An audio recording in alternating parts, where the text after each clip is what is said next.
Hello, friends. This is Dave Hurwitz, executive editor at ClassicsToday.com. I was sort of scrounging around piles of box sets, and I realized that just recently we now have 3 complete Rachmaninoff editions. I mean, that's a lot of Rachmaninoff. The first one was this one, the Decca one. There it is, the Decca one. And the next one is the Brilliant Classics one, which is right here.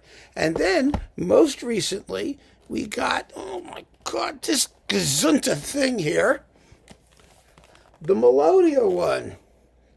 The Melodia one, look at that, the Melodia one.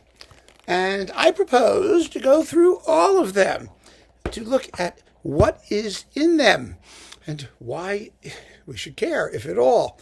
It should be interesting, and it's going to be 3 videos because I can only do them one at a time. I'm not going to do a 2-hour video on complete Rachmaninoff editions, especially if you have to go through them bit by bit. So let me make a couple general observations, and then we're going to start with the old Decca one, which apparently is still available.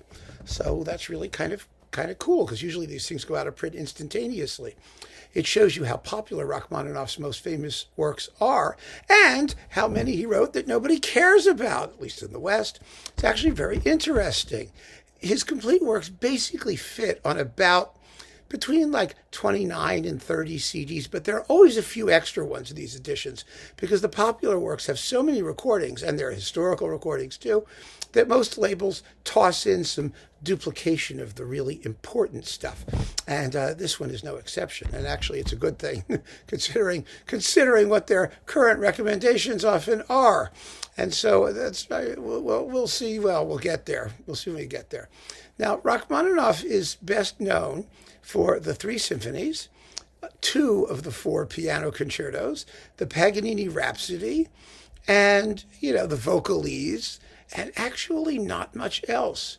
But he really wrote quite a bit of music. And what's always interesting to keep in mind, and I just think it's one of these things that we should always keep in mind, is that even composers who are famous for being instrumental composers probably wrote more vocal music than anything else. And Rachmaninoff is no exception. He wrote a lot of songs. And I'm not talking about in terms of like hours, but I'm talking about, works that require certain forces and how many of them there are of whatever size. So Rachmaninoff wrote a pile of songs. He wrote a pile of choral works.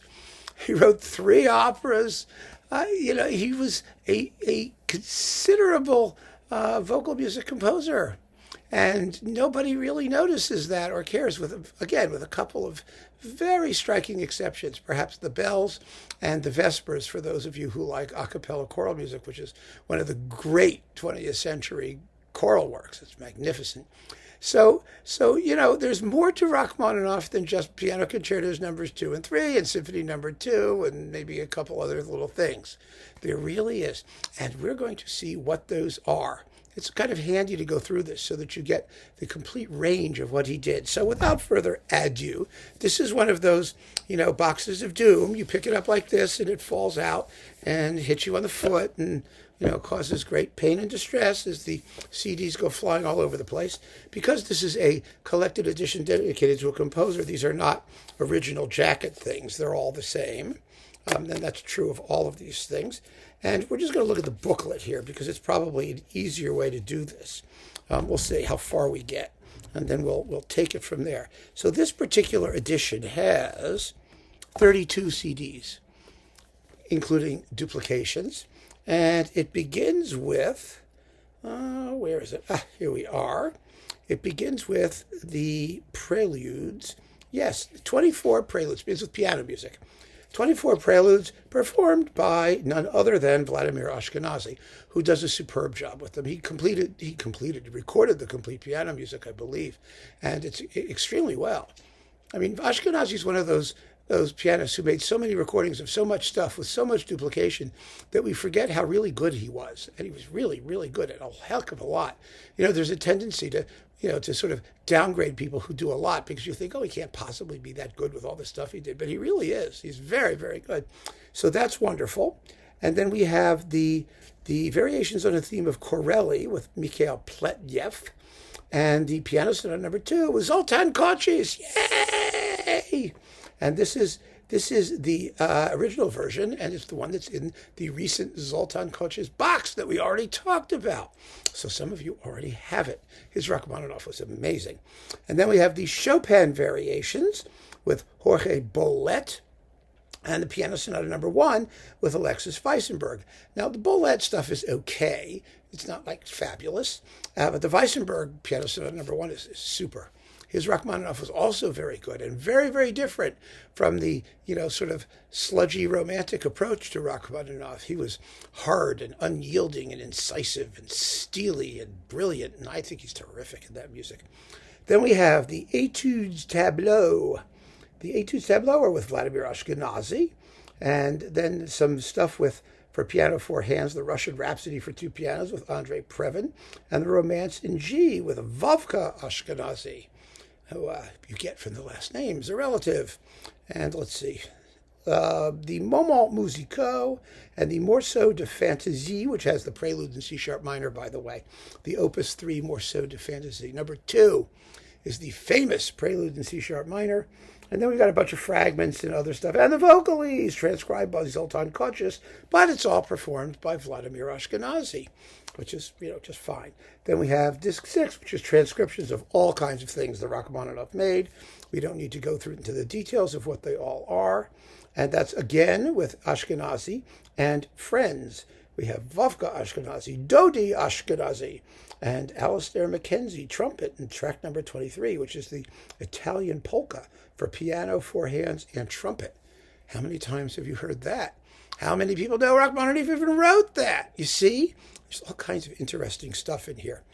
Then we have, let's see, the suites for 2 pianos. It's got to be, of course, it's the Ashkenazy and Previn recording that was on Decca. That was sort of the standard one for like a billion, trillion, zillion years. And the symphonic dances with Argerich and Frere. Yeah, baby. That's hot stuff. And now let's see, what else have we got? More piano pieces.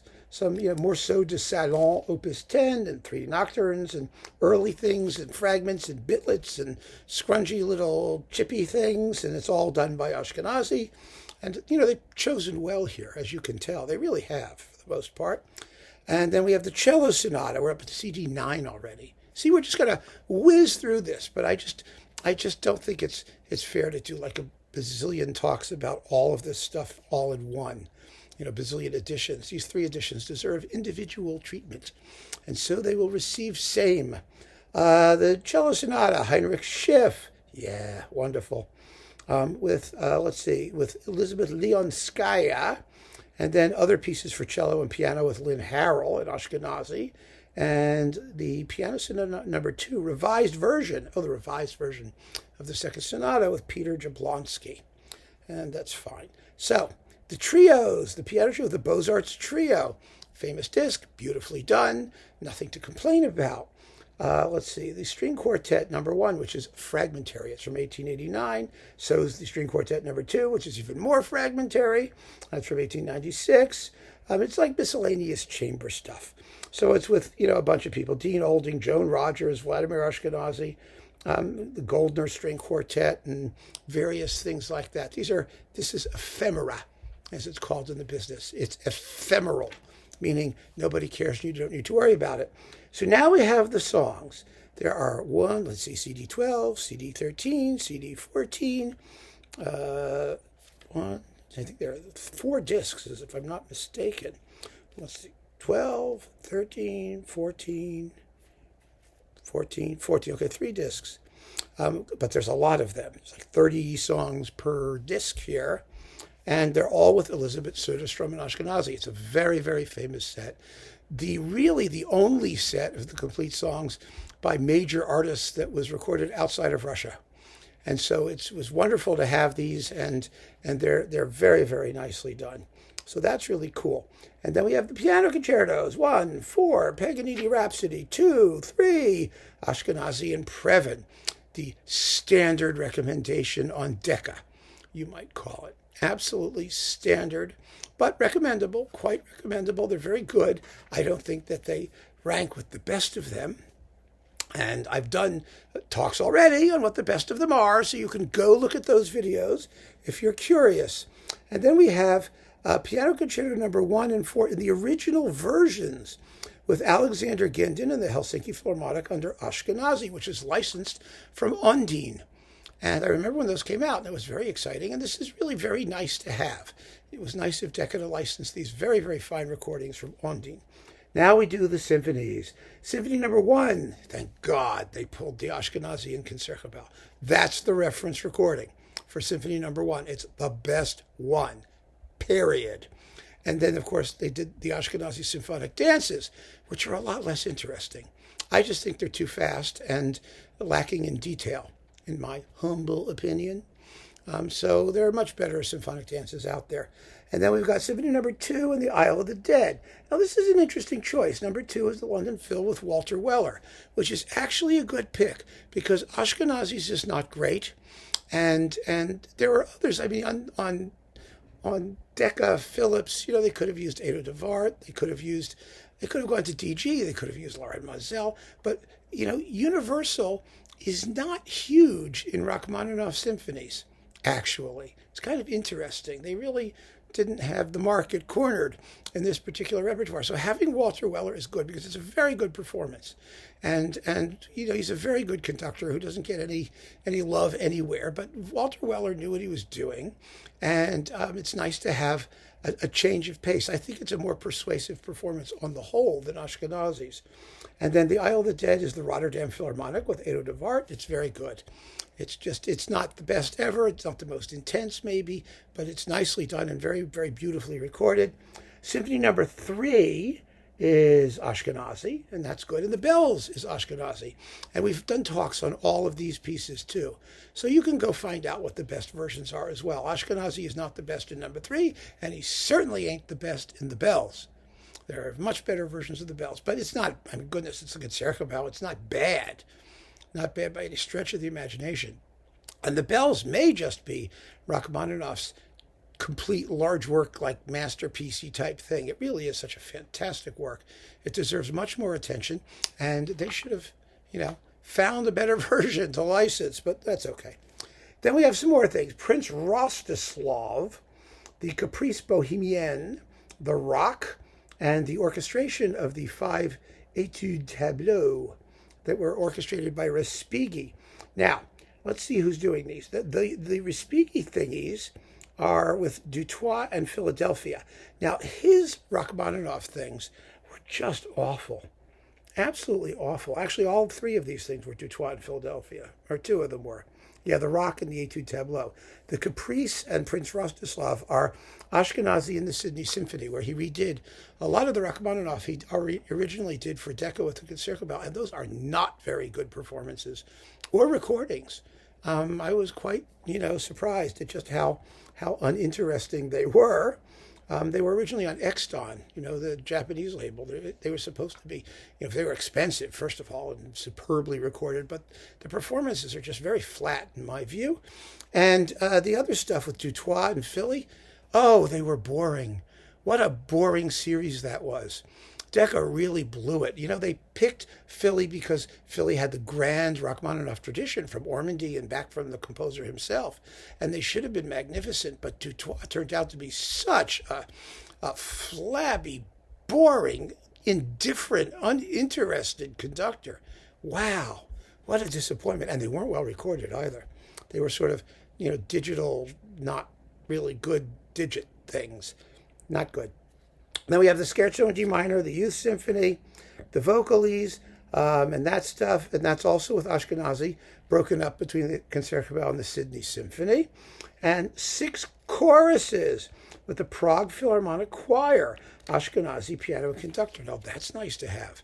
See, this choral music that Rachmaninoff wrote is really very good. I mean, it really is. There's the cantata Vesna, Spring, which is just lovely. And this is with Dutoit again in Philadelphia, unfortunately. I mean, it's not horrible, but it doesn't reveal the earthy funness of the music in any particular way. And then we've got the 3 Russian songs. Now, these are with the Russian State Symphonic Capella under Valery Polyansky. I wonder if this is licensed from Chandos. or something like that, or Octavia Records. Polyansky, yes, they are licensed from Chandos. Polyansky was like Chandos' huge misstep. He was not a bad choral conductor, so he's okay in this music, but he was a dreadful orchestral conductor. He was like the poster child for choral conductors who should never have played orchestral music. And even in the choral music, I often find him to be very pedestrian. But these aren't bad. I mean, they're okay. They're all right, you know. What are you going to do? Then we've got the Liturgy of St. John Chrysostom, the first of his Rachmaninoff's great choral works. This is with the St. Petersburg Chamber Choir under Nikolai Komiev. Let me see where that came from. That's a universal recording, apparently. Let me see. Balance recording location. Yep. And it was done in 94. Yes. So those are nice to have. Those are good performances.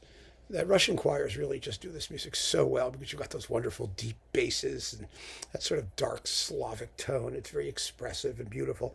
And the Vespers with the same forces, with Olga Borodina, mezzo-soprano. So that's sort of like a classy star turn for like the 3 bars of music that she sings.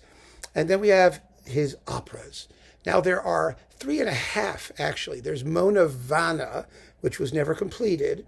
It dates from 1907. And this is with the Iceland Symphony Orchestra and Igor Bukatov. This is like in all of these editions because there aren't any others. It was orchestrated by Bukatov from sketches in the piano original score and performed by Bukatov in Iceland. And there's a recording. And so everybody wanted it for their complete Rachmaninoff edition. It's very, very funny. It was originally on Chandos. Yeah, it was. And so I'm sure Chandos had a good time licensing this over and over and over again because they were the ones who had it.